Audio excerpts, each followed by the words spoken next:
নমস্কার বন্ধুরা, আমি পবিত্র মণ্ডল, একজন professional child councillor, motivational speaker এবং লাইফ ম্যানেজমেন্ট কোচ। প্রথমেই ধন্যবাদ জানাচ্ছি তাদেরকে যারা আমার এই ভিডিওটি দেখছেন। বন্ধুরা, আমার এই চ্যানেলটি একদমই নতুন। তো এই চ্যানেলের আমার যে প্রথম ভিডিওটা, সেই ভিডিওর কমেন্ট বক্সে আমাকে একজন কমেন্ট করে একটা প্রশ্ন করেছেন। সেটা হলো যে একটা শিশুর ভবিষ্যৎকে সুন্দরভাবে গড়ে তোলার জন্য আমাদের কী করা উচিত। আমি আজকে আপনাদের সঙ্গে এই বিষয়টা নিয়ে আলোচনা করার জন্য ভিডিওতে এসেছি। আসলে আমি ভিডিওতে অতটা অভ্যস্ত নই, হয়তো ভুল ত্রুটি এই ভিডিওতে থাকতে পারে।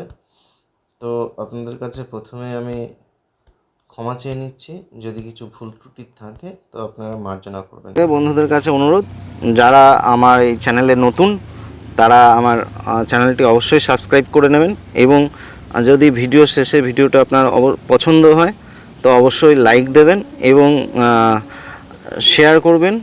আর আপনার শিশুদের যদি কোনো রকম সমস্যা বা শিশুদের বিষয়ে কোনো রকম টিপস পেতে চান তো আমাকে কমেন্ট বক্সে অবশ্যই কমেন্ট করবেন। কমেন্ট করে জানাবেন যে আপনি আপনার শিশুর কোন বিষয়টা নিয়ে টিপস পেতে চান। অবশ্যই আমি সেই বিষয় নিয়ে আলোচনা করে দেব। তো আসছি আজকের বিষয় নিয়ে।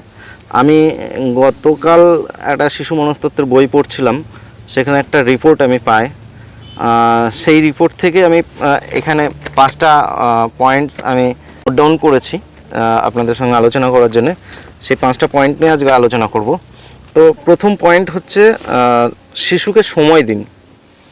রিপোর্ট বলছে যে আপনি শিশুকে যত সময় দেবেন, তার সঙ্গে যত কথা বলবেন, সে কিন্তু তার বুদ্ধিমত্তা এবং তার কাজের পরিধি বাড়াতে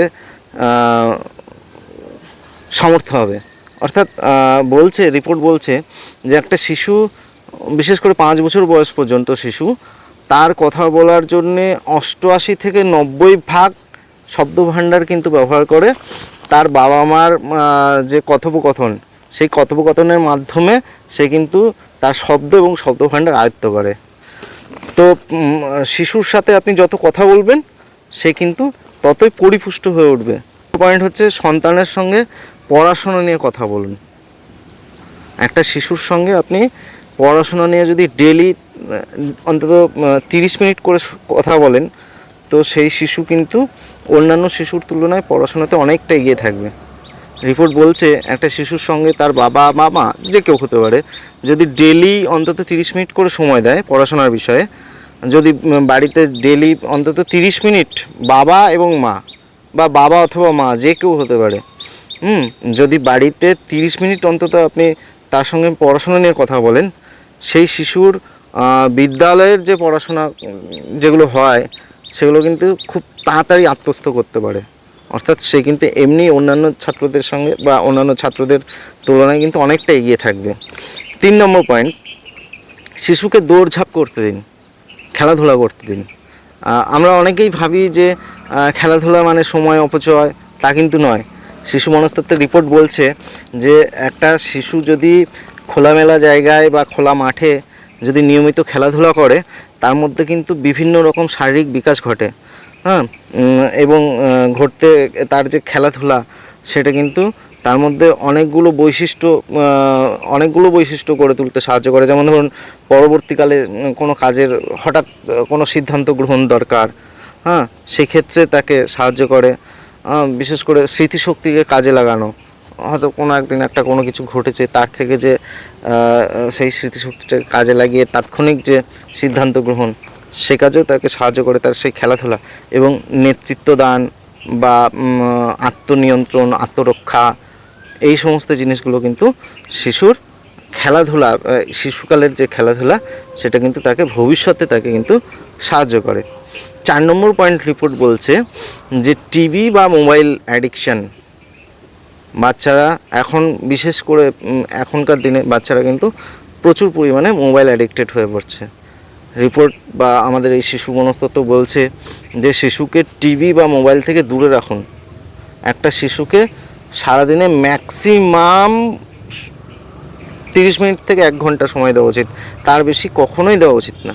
একটা শিশু সারাদিনে খুব জোর হলে 1 ঘন্টা মোবাইল দেখতে পারে। যুক্তরাষ্ট্রের একটা রিপোর্ট বলছে যে শিশুদের মধ্যে যে সৃজনশীলতার যে সিস্টেমটা রয়েছে, অর্থাৎ একটা শিশুর যে সৃজনশীল চিন্তা, সেই সৃজনশীল চিন্তা বা সৃজনশীলতা যে শক্তি, সেই শক্তিটা কিন্তু নষ্ট হয়ে যাচ্ছে আস্তে আস্তে বেশিরভাগ শিশুর মধ্যে এই মোবাইল বা টিভির জন্যে।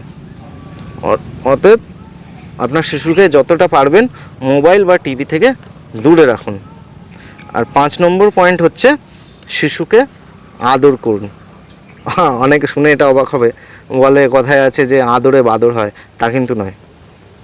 শিশুকে আদর করুন, আপনার স্নেহপূর্ণ আদর বা তার সঙ্গে আদরে গল্প, আদরে কথাবার্তা, এটা কিন্তু শিশুর